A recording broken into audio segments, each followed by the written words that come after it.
Assalamualaikum warahmatullahi wabarakatuh. Halo semuanya. Pertama-tama, puji syukur kita haturkan kepada Allah Subhanahu wa taala dan tak lupa salawat serta salam selalu tercurahkan kepada Nabi Muhammad sallallahu alaihi wasallam. Kami dari kelompok 6 yang terdiri dari saya Cici Nuraini sebagai moderator, Sahrul Septian sebagai presentator pertama dan Rispa Herlina sebagai presentator kedua. Pada video kali ini, kami akan mempresentasikan tentang identitas nasional dan globalisasi. Identitas memiliki arti sebagai ciri yang dimiliki setiap pihak yang dimaksud sebagai suatu pembeda atau pembanding dengan pihak yang lain. Sedangkan nasional atau nasionalisme memiliki arti suatu paham yang berpendapat bahwa kesetiaan tertinggi individu harus diserahkan kepada negara kebangsaan. Jadi, identitas nasional adalah kepribadian nasional atau jati diri nasional yang dimiliki suatu bangsa yang membedakan bangsa satu dengan bangsa yang lainnya. Identitas nasional dalam konteks bangsa cenderung mengacu pada kebudayaan, adat istiadat, serta karakter khas suatu negara. Sedangkan identitas nasional dalam konteks negara tercermin dalam simbol-simbol kenegaraan seperti Pancasila, bendera merah putih, falsafah negara yaitu Pancasila, konstitusi atau hukum dasar negara yaitu Undang-Undang Dasar 1945, serta bentuk negara kesatuan Republik Indonesia yang berkedaulatan rakyat. Dengan terwujudnya identitas bersama sebagai bangsa dan negara Indonesia dapat mengikat eksistensinya serta memberikan daya hidup. Sebagai bangsa dan negara yang merdeka, berdaulat dalam hubungan internasional akan dihargai dan sejajar dengan bangsa dan negara lain. Istilah identitas nasional secara terminologis adalah suatu ciri yang dimiliki oleh suatu bangsa yang secara filosofis membedakan bangsa tersebut dengan bangsa lain. Ada beberapa faktor pembentuk identitas nasional. Di antaranya, 1. Faktor primordial atau faktor objektif adalah faktor bawaan yang bersifat alamiah yang melekat pada bangsa tersebut seperti geografi, ekologi, dan demografi. Kondisi geografis ekologis yang membentuk Indonesia sebagai wilayah kepulauan yang beriklim tropis dan terletak di persimpangan jalan komunikasi antar wilayah dunia di Asia Tenggara ikut mempengaruhi perkembangan kehidupan demografis, ekonomis, sosial, dan kultural bangsa Indonesia. 2. Faktor kondisional atau faktor subjektif adalah keadaan yang mempengaruhi terbentuknya identitas nasional. Faktor subjektif meliputi faktor historis, sosial, politik, dan kebudayaan yang dimiliki bangsa Indonesia. 3. Faktor sakral dapat berupa kesamaan agama yang dipeluk masyarakat atau ideologi doktriner yang diakui oleh masyarakat yang bersangkutan. Agama dan ideologi merupakan faktor sakral yang dapat membentuk bangsa negara. Faktor sakral ikut menyumbang terbentuknya satu nasionalitas baru. Selanjutnya, sifat identitas nasional. Identitas nasional merupakan jati diri bangsa yang bersifat dinamis dan khas yang menjadi pandangan hidup dalam mencapai cita-cita dan tujuan hidup bersama. Pada era globalisasi ini, eksistensi bangsa-bangsa di dunia sedang dihadapkan oleh tantangan yang sangat kuat dari kekuatan internasional baik di bidang ekonomi, sosial, budaya, dan politik.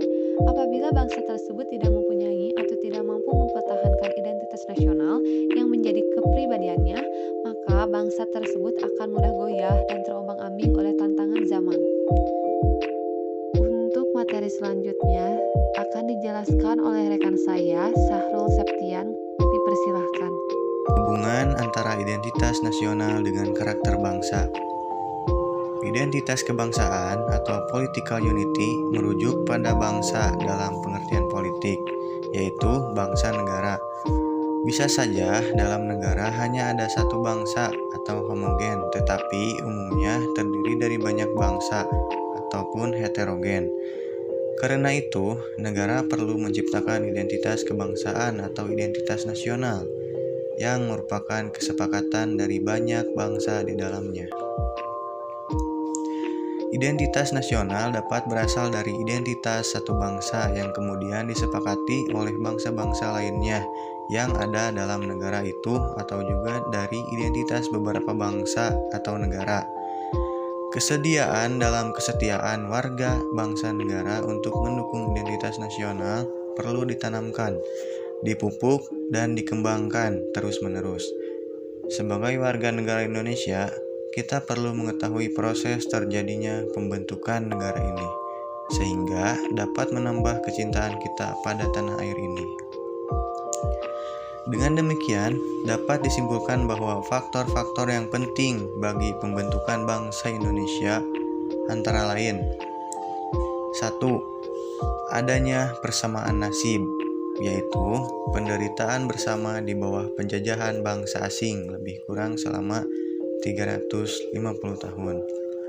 Yang kedua, adanya keinginan bersama untuk merdeka, melepaskan diri dari belenggu penjajahan. Yang ketiga, adanya kesatuan tempat tinggal, yaitu wilayah Nusantara yang membentang dari Sabang sampai Merauke. Yang keempat, adanya cita-cita bersama untuk mencapai kemakmuran dan keadilan suatu bangsa. Proses berbangsa dan bernegara sebagai identitas nasional. Bangsa adalah sekelompok besar manusia yang memiliki persamaan nasib dalam proses sejarahnya, sehingga memiliki persamaan watak dan karakter yang kuat untuk tinggal bersama di suatu wilayah tertentu untuk membentuk suatu kesatuan nasional. Negara merupakan suatu wilayah di mana terdapat sekelompok manusia yang melakukan kegiatan pemerintahan. A. Teori terjadinya proses negara secara teoritis. 1. Teori hukum alam. Kondisi alam tempat tumbuhnya manusia yang terus berkembang dan membutuhkan aturan dan ketertiban hingga membentuk suatu pemerintahan dan menjadi negara. 2. Teori ketuhanan. Maksudnya adalah segala sesuatu terjadi karena kehendak dan ciptaan Tuhan. Yang ketiga, teori perjanjian. Manusia menghadapi kondisi alam dan menimbulkan manusia akan musnah bila tidak mengubah hidupnya. Akhirnya, mereka bersatu untuk mengatasi tantangan dan menggunakan persatuan dalam gerak tunggal untuk kebutuhan bersama. B. Proses terjadinya negara di zaman modern. 1. Adanya penaklukan. Dalam konteks ini, negara berdiri di suatu wilayah yang dikuasai negara lain tanpa reaksi berarti dari penduduk yang dikuasai. Yang kedua, peleburan atau fusi. Peleburan atau fusi merupakan pembentukan negara baru hasil penggabungan dari dua negara ataupun lebih.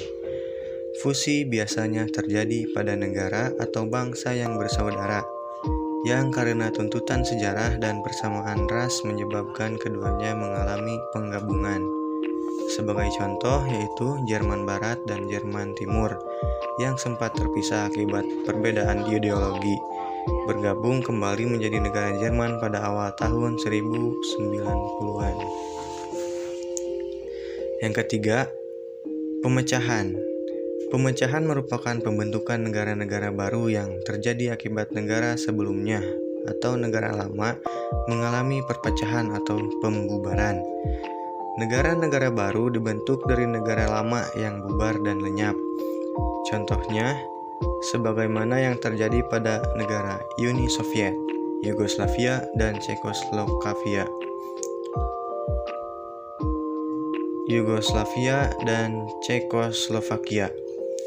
Pada tahun 1900-an, pada tahun 1090-an, Uni Soviet bubar dan menjelma menjadi negara-negara baru, yakni Rusia, Ukraina, Lituania, Georgia, Kirgizia, Azerbaijan, Kazakhstan, Turkmenistan, dan sebagainya. Yang keempat, pemisahan diri. Pemisahan merupakan pembentukan negara baru sebagai hasil menyempalnya salah satu wilayah sebuah negara. Akibat faktor tertentu, sebuah wilayah dari suatu negara memisahkan diri menjadi negara baru. Berbeda dengan pemecahan, pemisahan tidak menyebabkan bubarnya negara lama. Dengan kata lain, negara lama masih tetap berdiri, sedangkan negara baru lahir dari salah satu atau beberapa wilayahnya saja. Contohnya yang terjadi pada negara kita Indonesia. Pada tahun 1999, salah satu provinsi di Indonesia, Timor Timur memisahkan diri menjadi negara baru bernama Timur Leste. 5. Perjuangan atau revolusi. Pembentukan negara lewat perjuangan umumnya dilakukan oleh bangsa-bangsa yang terjajah. Bangsa yang terjajah melakukan perjuangan, baik melalui diplomasi maupun perjuangan fisik dengan mengangkat senjata ataupun perang, melawan bangsa penjajahnya untuk mendapatkan kemerdekaan. Setelah kemerdekaan diperoleh, bangsa terjajah membentuk negara baru. Contoh negara yang dibentuk melalui perjuangan ialah Indonesia. Sebelum menjadi negara, bangsa Indonesia mengalami penjajahan dari Portugal, Inggris, Belanda, dan Jepang. 6. Penyerahan atau pemberian. Penyerahan atau pemberian ini terjadi ketika suatu wilayah negara diserahkan kepada negara lain berdasarkan suatu perjanjian tertentu. Yang ketujuh, pendudukan atas wilayah yang belum ada pemerintahan sebelumnya. Proses berbangsa dan bernegara pada masa sekarang.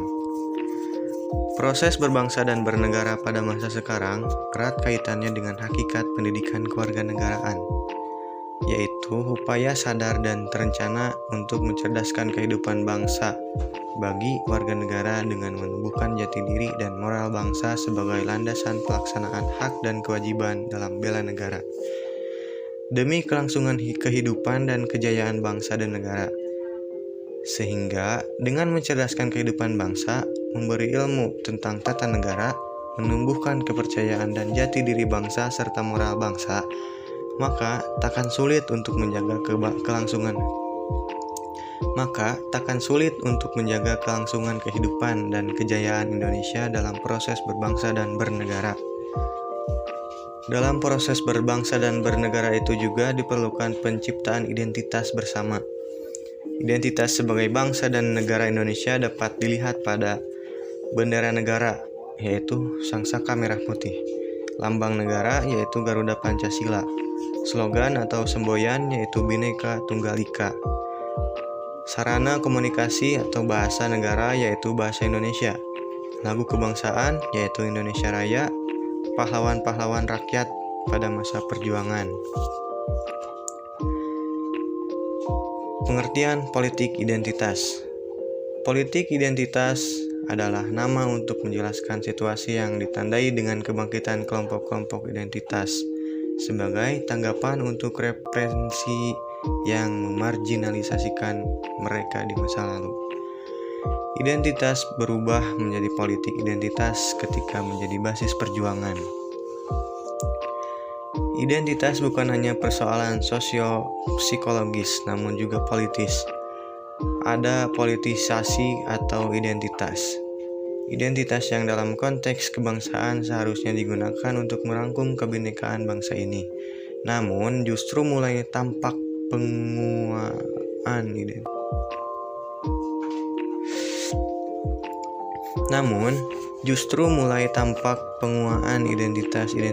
sekretarian baik dalam agama, suku, daerah, dan lain-lain.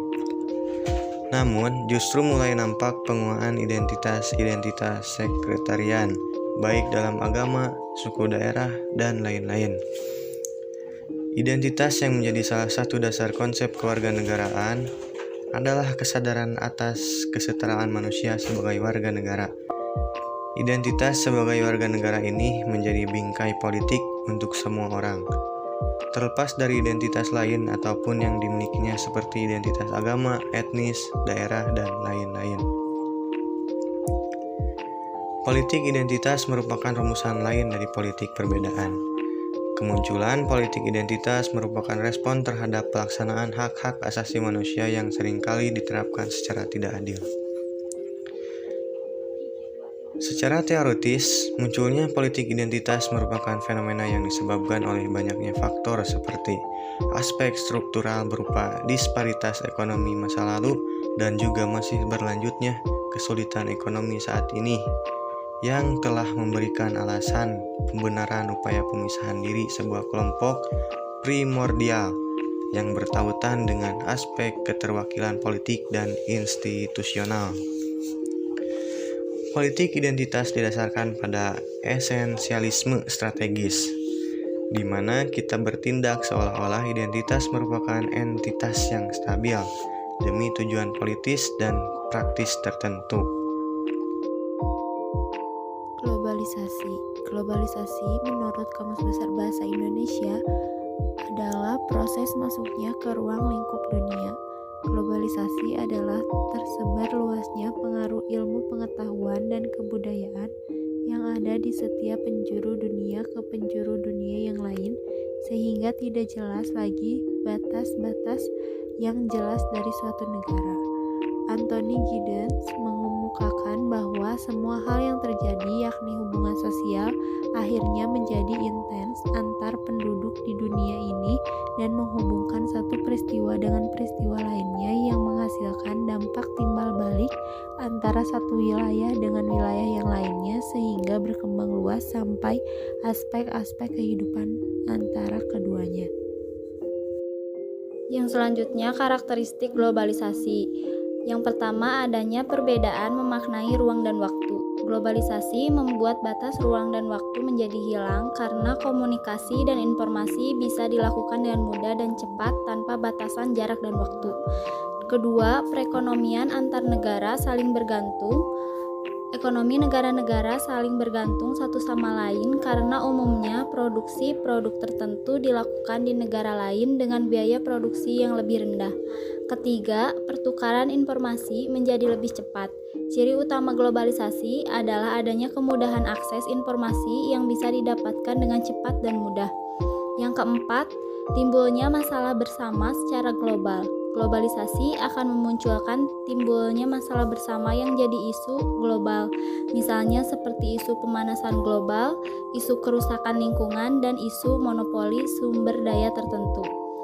Yang kelima, terjadinya pertukaran budaya. Globalisasi akan mendorong terjadinya pertukaran budaya di mana interaksi antar kultur, antar negara menjadi lebih sering terjadi. Yang keenam, proses komunikasi menjadi lebih mudah. Komunikasi di era globalisasi dapat dilakukan dengan cepat, tanpa batasan ruang dan waktu, dan bisa dilakukan dengan sekejap lewat perangkat ponsel dan internet. Dan yang terakhir, keterbukaan di segala aspek. Karakteristik globalisasi selanjutnya adalah adanya keterbukaan di segala aspek seperti politik, sosial, budaya, dan ekonomi. Yang selanjutnya adalah dampak globalisasi. Berikut merupakan beberapa dampak positif dan negatif dari globalisasi. Yang pertama, dampak positif globalisasi. 1. Perubahan tata nilai dan sikap. Globalisasi menyebabkan terjadinya perubahan tata nilai sosial budaya seperti cara hidup, pola pikir, maupun ilmu pengetahuan dan teknologi dari bangsa lain yang telah maju. Yang kedua, berkembangnya ilmu pengetahuan dan teknologi. Berkembangnya ilmu pengetahuan dapat ditandai dengan kehidupan sosial ekonomi yang telah produktif, efektif, dan efisien. Yang ketiga, kehidupan menjadi lebih baik. Kehidupan dapat menjadi lebih baik dengan globalisasi. Hal ini ditandai dengan meningkatnya turisme dan pariwisata menjadi berkembang. Yang kedua, dampak negatif globalisasi.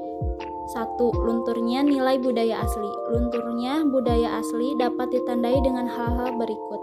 1. Menggerus nilai-nilai budaya asli seperti lunturnya gotong royong, solidaritas, kepedulian, dan kesetiakawanan sosial sehingga dalam keadaan tertentu, misalnya sakit, kecelakaan, atau musibah hanya ditangani oleh segelintir orang. 2. Cara berpakaian bangsa barat masuk ke dalam budaya bangsa. Yang ketiga, meniru perilaku yang buruk dan kebarat-baratan. Yang keempat, memberi salam tergantikan menjadi cium pipi kanan dan kiri yang dikenalkan budaya barat. 2. Perubahan gaya hidup. Perubahan gaya hidup mencakup 1. Individualistis, yaitu mementingkan diri sendiri. 2. Pragmatis, yaitu melakukan kegiatan yang menguntungkan saja. Yang ketiga, materialistis, yaitu mengukur suatu sikap dengan materi. Yang keempat, hedonisme, yaitu sikap bergaya hidup mewah dan boros karena status seseorang di dalam masyarakat diukur berdasarkan kekayaannya. Yang kelima, konsumtif, yaitu pola konsumsi yang melebihi batas. Yang Yang keenam, sekuler, yaitu mementingkan duniawi dan mengabaikan nilai-nilai agama. Dan yang terakhir, terjadinya eksploitasi sumber daya alam yang berdampak pada kerusakan lingkungan dan polusi limbah industri. Dengan adanya globalisasi, pastinya banyak industri yang dibangun. Pembangunan industri dapat menyebabkan lingkungan menjadi rusak dari mulai alih fungsi lahan, eksploitasi sumber daya alam, hingga pencemaran air dan udara. Kesimpulan, identitas nasional merupakan manifestasi nilai-nilai budaya yang tumbuh dan berkembang dalam berbagai aspek kehidupan suatu bangsa, dengan ciri-ciri khas tertentu yang membuat bangsa bersangkutan berbeda dengan bangsa lain. Identitas nasional Indonesia adalah Pancasila, yang aktualisasinya tercermin dalam berbagai penataan kehidupan berbangsa dan bernegara dalam arti luas. Seiring dengan berkembangnya zaman, dari waktu ke waktu yang kemudian disebut sebagai era globalisasi, pengaktualisasian dalam berbagai bidang kehidupan berbangsa dan bernegara di seluruh dunia sangat penting. Dengan demikian, demi kebaikan dan kemajuan bersama. Sekian video presentasi dari kami mengenai identitas nasional dan globalisasi. Semoga dapat memberikan manfaat dan ilmu pengetahuan bagi kita semua. Mohon maaf bila terdapat banyak kekurangan. Akhirul kalam, wassalamualaikum warahmatullahi wabarakatuh.